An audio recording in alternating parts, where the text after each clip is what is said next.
तो इसके बारे में बस हम यही कहेंगे, मेरे इरादों का, ये लड़का बोल रहा है, मेरे इरादों का इम्तिहान अभी बाकी है, मेरे इरादों का इम्तिहान अभी बाकी है, मेरे हौसले की उड़ान अभी बाकी है, अभी तो नापी है मुट्ठी भर जमी, नापने को सारा आसमान अभी बाकी है। इसके हौसले को देखकर मुझे यही लगता है। और ये जो मेरे, इसने कहा लिखने की आदत है, मैं इकोनॉमिक्स का रहा, शुरू में कुछ कविताएं लिखी और उसमें 2 एकांकी। आज से 35 साल पहले एक छोटी सी किताब है, हिंदी का मैं नहीं था, इकोनॉमिक्स का टीचर, क्या भारत फिर गुलाम होगा, एकांकी है। और दूसरी एकांकी है भारत 21वीं सदी की ओर। Lieutenant general Ajay Singh chief guest थे और जब इसको हमने बच्चों के द्वारा प्ले करवाया उस एक्ट को, भारत 21वीं सदी की ओर, तो ख़त्म होने के बाद उन्होंने मुझे बुलाया और कॉन्ग्रेचुलेट किया। तो सारे टीचर्स ने कहा कि आपने एक लेफ्टिनेंट जनरल को हिलाकर रख दिया, एक साधारण आदमी की तरह बात करने लगे। चलता रहा।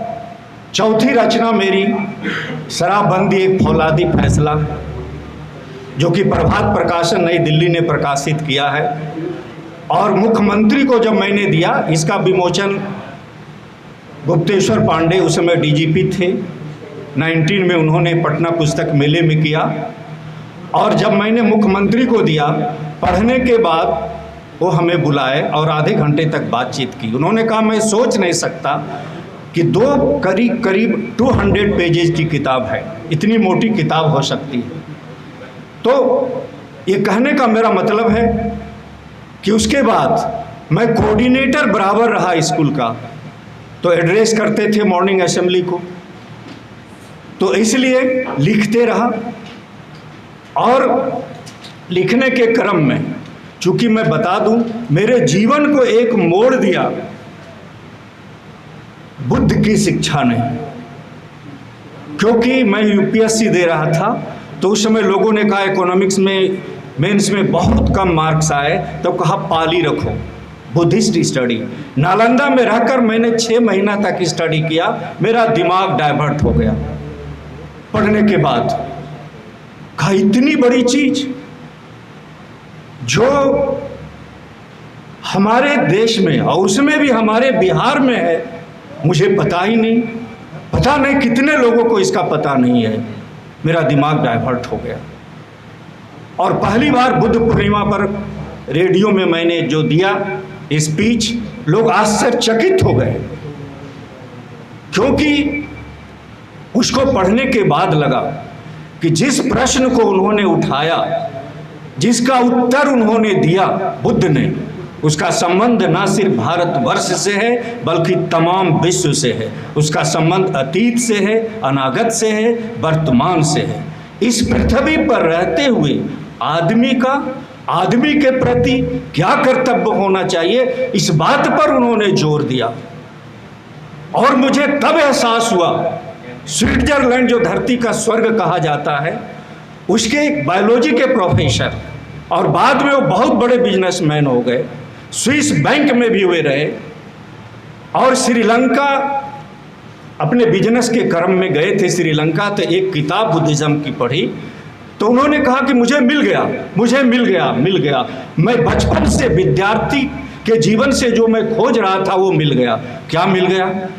क्योंकि जब मैं क्लास में प्रश्न करता तो हमारे टीचर कहते ईसा मसीह ने, अमुक ने ऐसा कहा है, इसको मान लो। मैं प्रश्न करता, अनुत्तरित रह जाते। उसके बाद जब मैंने पढ़ा तो बुद्ध का इसमें विचार था, इन्होंने यही कहा कि पहले जानो तब मानो।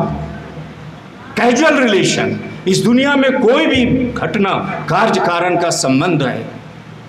तो उन्होंने कहा कि उसका उत्तर मुझे मिल गया। उनसे मेरी मुलाकात हुई बोध गया में 7 दिन तक वो रहे। तो ये कहने का मतलब है कि अभी तक वो प्रभावित कर रहा है, पूरी दुनिया को प्रभावित कर रहा है। दुनिया के 21 बुद्धिस्ट कंट्री है अभी, और लाखों की संख्या में पूरी दुनिया में है, क्योंकि इस पर मैंने वर्क किया जैसा कि मैंने बताया। तो 2 शब्द आज हम सिखाएंगे, एक इच्छा शक्ति, दूसरा मनोबल। 2 शब्द शायद सबों के लिए बहुत ही प्रेरणादायक रहेगा, क्योंकि बुद्ध ने कैसे अपने शिक्षा को उदाहरण के द्वारा लोगों को देते थे और लोग सीख जाते थे। तो मनोबल का उदाहरण उन्होंने दिया कि एक राजा था, सबसे प्रिय हाथी था उसका, जिससे कि उसने अनेक युद्ध जीते थे। बूढ़ा हो गया, उसकी देखभाल नहीं होती थी, प्यास लगी और वो जंजीर तोड़कर तालाब की ओर गया और फंस गया दलदल में। पूरी कोशिश की गई, निकाला ना जा सका। राजा चिंतित हुआ, तो कहा कि एक काम आप कीजिए कि पूरी सेना को तैयार होने के लिए कहिए, जैसे कि जाते हैं चढ़ाई करने के लिए। सेना तैयार हो गई, रणभेरियाँ बजने लगी, और उसी रास्ते से सेना कूच करने लगी जिस रास्ते में कि तालाब था, हाथी फंसा हुआ था। तो रणभेरियों की आवाज़ गई उसके कानों में, तो हाथी जो है बिल्कुल दलदल से निकल पड़ा। उसे लगा कि मेरे राजा पर आक्रमण हो गया है, अब तो देश की रक्षा करनी है, इसलिए वो वहाँ से निकल पड़ा और उसके बाद उसको नियंत्रित किया गया। तो बुद्ध ने कहा ये मनोबल है, दुनिया में जो काम और कहीं से नहीं होता वो मनोबल से होता है। इसलिए इंसान को मनोबल हमेशा ऊंचा रखना चाहिए। एक मनोबल है, दूसरा इच्छा शक्ति। इच्छा शक्ति का उन्होंने उदाहरण दिया है कि दुनिया में सबसे मजबूत और सख्त क्या होता है, तो पत्थर सबसे मजबूत और कठोर। तो वो अपने पर घमंड करता है, लेकिन जो लोहे होता है, लोहे की हथौड़ी उस पत्थर को चूर चूर कर देता है। तो इसलिए पत्थर से मजबूत हो गया लोहा। अब लोहे को आग जो है पिघलाकर पानी पानी कर देती है, तो इस तरह से आग मजबूत हो गई लोहे से ज़्यादा। और आग को पानी है जो 1 मिनट में शांत कर देता है, तो उससे ज़्यादा मजबूत पानी हो गया। और पानी से मजबूत हवा होती है, क्योंकि जैसे देखते हैं ना हम लोग कि बादल छाया रहता, लगता है पूरी दुनिया डूब जाएगी, इतना घना मतलब कि बादल है। तो हवा जो जोर से आती है तो बादल, पानी से भरे बादल को उड़ाकर हवा ले जाती है, तो हवा उससे मजबूत हुई। और उसके बाद इससे भी मजबूत, हवा से भी मजबूत, बुद्ध ने कहा कि मनुष्य की इच्छा शक्ति होती है। इस दुनिया में सब कुछ निर्धारित होता है इच्छा शक्ति से। बड़े बड़े आविष्कार हुए हैं, जो दुनिया में बड़ा बड़ा काम हुआ है, सब इच्छा शक्ति से हुआ है।